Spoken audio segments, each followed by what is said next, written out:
I'm remembering a moment when I was working as a sales manager and we were trying to expand into mid market accounts. In my last role, we were seeing longer sales cycles with mid market clients, and there wasn't a consistent strategy for discovery calls.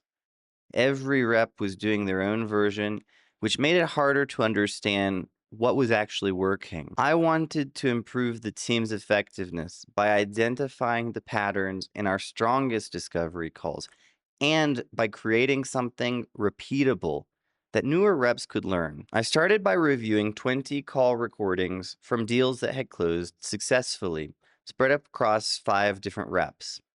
I tracked what kinds of questions they asked, how they handled objections, and when they introduced pricing into the conversation.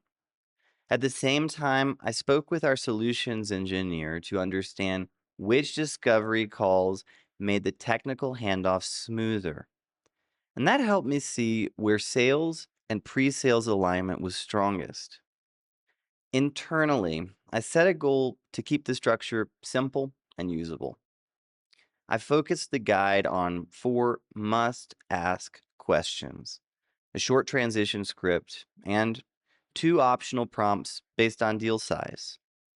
I believed that if it felt too formal, people wouldn't really use it, so clarity here mattered more than depth. Before sharing this with the team, I piloted the guide in 3 of my own deals. I wanted to test its real world impact and also see where it might need some adjustment.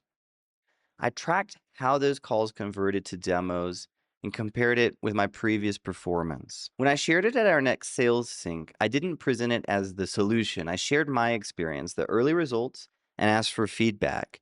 And that helped the team feel like part of the process. After adoption, we saw a 15% improvement in first call to demo conversion.